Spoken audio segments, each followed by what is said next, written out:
একদিন আয়েশা রাদিয়াল্লাহু তাআলা আনহা নবীজি সাল্লাল্লাহু আলাইহি ওয়াসাল্লামকে জিজ্ঞাসা করলেন, ইয়া রাসূলুল্লাহ, কিয়ামতের দিন যদি আপনি জানতে পারেন যে আপনার উম্মতের মধ্যে মাত্র একজন জান্নাতে প্রবেশ করবে, তখন আপনি কি করবেন? নবীজি সাল্লাল্লাহু আলাইহি ওয়াসাল্লাম স্নেহ ভরে মৃদু হেসে বললেন, আমি আল্লাহর প্রশংসা করব, যিনি আমার উম্মতের জন্য জান্নাতের দরজা খুলে দিয়েছেন। আয়েশা রাদিয়াল্লাহু তাআলা আনহা আবারও জিজ্ঞাসা করলেন, আর যদি জানতে পারেন পুরো উম্মতি জান্নাতে যাবে? নবীজি বললেন, তাহলে আমি আল্লাহর সামনে সিজদায় লুটিয়ে পড়ব এবং তার শুকরিয়া আদায় করব। আয়েশা রাদিয়াল্লাহু তাআলা আনহা এর চোখে আনন্দে ছলছল করে উঠল। নবীজির হৃদয় জুড়ে ছিল উম্মতের প্রতি সীমাহীন ভালোবাসা। সুবহানাল্লাহ, না লিখে কেউ যাবেন না। আল্লাহর রাসূল সাল্লাল্লাহু আলাইহি ওয়াসাল্লাম বলেছেন, যাদেরকে আমি সবচেয়ে বেশি অপছন্দ করি তারা কিয়ামতের দিন আমার থেকে সবচেয়ে দূরে অবস্থান করবে। তারা হলো সেই লোক যারা অনর্থক কথা বলে, যারা অন্যকে ছোট করে এবং খারাপ কথা বলার সময় নিজেদের পাণ্ডিত্য জাহির করতে থাকে। আল্লাহ আমাদের সকলকে এসব থেকে বাঁচার তৌফিক দান করুক। সকলে লিখি আমিন।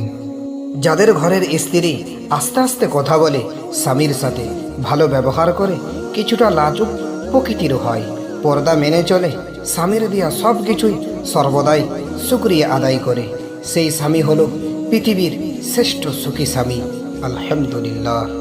আল কোরআনে কোন শব্দটি মোট কতবার এসেছে আমাদের প্রত্যেককে জানা অবশ্যই দরকার।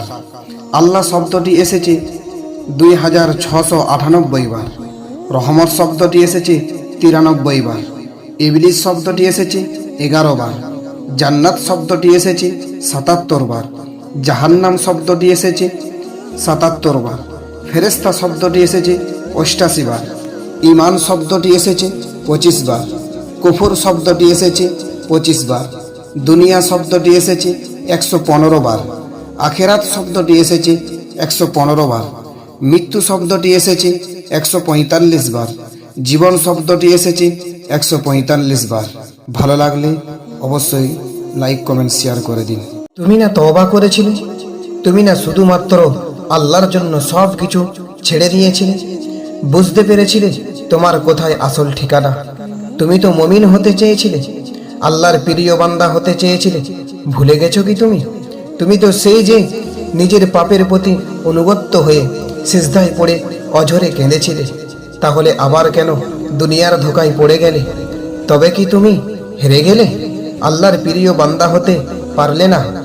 বারবার শয়তানের ধোকায় পা দিয়ে ফেলেছো? সমস্যা নেই, এখনো সময় আছে। তোমার রব তোমাকে ক্ষমা করার জন্য অপেক্ষা করছে। তাই ফিরে আসো ও রবের দিকে, যার দুয়ার কখনো বন্ধ হয় না। আলহামদুলিল্লাহ। গর্ভ অবস্থায় কোন মাসে কোন সূরা পড়তে হবে প্রত্যেকটা নরনারীর জন্য জানা অবশ্যই দরকার। 1 নম্বর মাস সূরা ফাতিহা নিয়মিত পড়তে হবে। 2 নম্বর মাস সূরা ইখলাস হেফাজতের জন্য পড়তে হবে। 3 নম্বর মাস সূরা ফালাক ও নাস পড়তে হবে। 4 নম্বর মাস আয়াতুল কুরসি নিয়মিত পড়তে হবে। 5 নম্বর মাস সূরা মারিয়াম সহজ প্রস্রাবের জন্য পড়তে হবে। 6 নম্বর মাস সূরা ইউসুফ সন্তানের সৌন্দর্যের জন্য পড়তে হবে। 7 নম্বর মাস সূরা লোকমান সন্তানের জ্ঞানের জন্য পড়তে হবে। 8 নম্বর মাস সূরা আর রহমান বরকতের জন্য পড়তে হবে।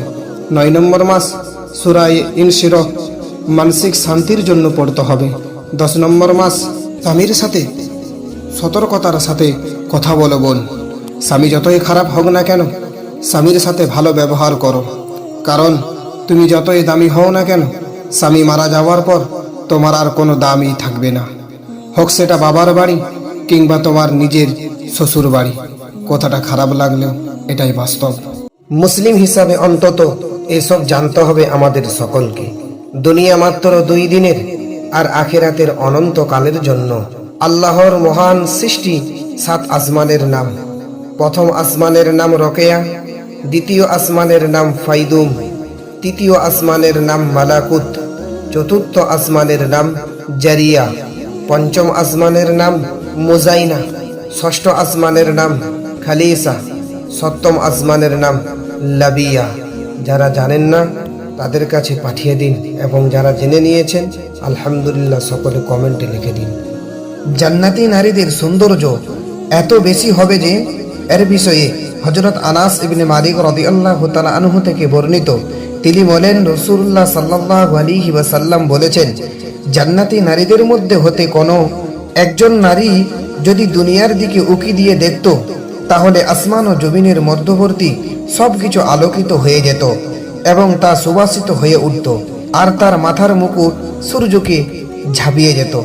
কোরআনুল কারীমের মধ্যে একটু ভয়ঙ্কর আয়াত রয়েছে, তাতে স্পষ্ট বলা হয়েছে, আল্লাহ তাআলা বলেন, হে নবী, মানুষদের সেই ভয়ের দিনের বিষয়ের সতর্ক করো, যেদিন ভয়ঙ্কর শাস্তি তাদের সামনে হাজির হবে। সেই দিন জালিমরা বলবে, হে আল্লাহ, আমাদেরকে আবার একটু সময় দাও তোমার ইবাদতের জন্য, আমরা তোমার কথা মানব আর তোমার পাঠানো রসুলদের অনুসরণ করব। তখন তাদেরকে বলা হবে, তোমরা কি এর আগেও ভাবতে না এসব যে তোমরা কখনো ধ্বংস হবে না? সূরা ইব্রাহিম। 3 সময় কখনো ঘুমাবেন না। যদি জীবনে শান্তি চান তাহলে এই কাজগুলো মেনে চলুন। 1 নাম্বার, ফজরের পর ঘুমাবেন না, এটা বরকতের সময়। যারা এই সময় জেগে থাকে তাদের জীবনে নূর ও রিজিকের বরকত নেমে আসে। 2 নাম্বার, আসরের পর ঘুমাবেন না, এই সময়ে ঘুম শরীর ও মনের জন্য ক্ষতিকর। ক্লান্তি হয়, মাথা ব্যথা হয় ও অস্থিরতা বেড়ে যায়। 3 নাম্বার, মাগরিবের পর ঘুমাবেন না, অর্থাৎ সন্ধ্যাবেলা, শয়তানের বিচরণের সময় এটা।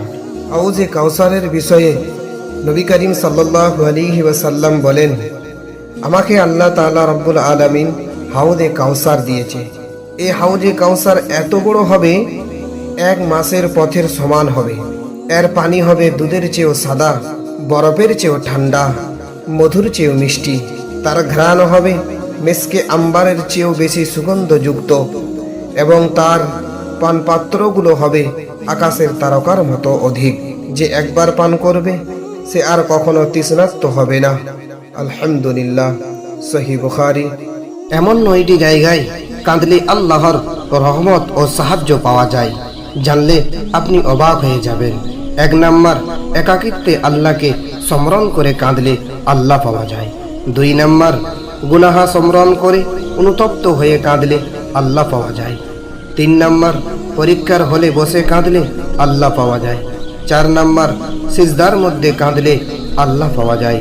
5 নাম্বার, কবরস্থানের পাশে গিয়ে কাঁদলে আল্লাহ পাওয়া যায়। 6 নাম্বার, তাহাজ্জুদের সময় কাঁদলে আল্লাহ পাওয়া যায়। 7 নাম্বার, হসপিটালের বেডে শুয়ে কান্না করলে আল্লাহ পাওয়া যায়। 8 নাম্বার, বিদেশে একাকিত্বে বসে কাঁদলে আল্লাহ পাওয়া যায়। 9 নাম্বার, কোরআন তেলাওয়াত করতে গিয়ে কাঁদলে আল্লাহ পাওয়া যায়।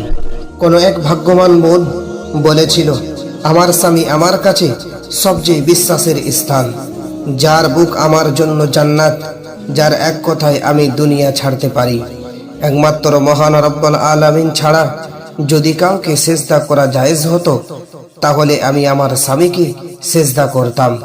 আমি জান্নাত দেখিনি, তবে আমি আমার স্বামীর ভালোবাসায় জান্নাতের সুখ পেয়েছি। আলহামদুলিল্লাহ। আমি স্ত্রী যেভাবে ঘুমানো সুন্নত। 1 নাম্বার, এক বালিশে মাথা রেখে ঘুমানো সুন্নত। 2 নাম্বার, স্বামী স্ত্রী একে অপরকে জড়িয়ে ধরে ঘুমানো সুন্নত। 3 নাম্বার, স্বামী স্ত্রী মুখোমুখি হয়ে ঘুমানো সুন্নত। 4 নাম্বার, স্বামী স্ত্রী একসাথে দোয়া পড়ে ঘুমানো সুন্নত। 5 নাম্বার, স্বামী স্ত্রী নিষ্ঠতার সাথে আল্লাহর কাছে শুকরিয়া আদায় করা সুন্নত। 6 নাম্বার, ঘুমানোর আগে একে অপরকে সম্মরণ করিয়ে দেওয়া আল্লাহর জন্য একত্রিত হয়েছেন, এটাও সুন্নত। নারীদের ব্যাপারে আল্লাহ কোরআনে কি বলেছে? আমি নারী, আমায় জানতে এসো না, ফিতনায় পড়ে যাবে।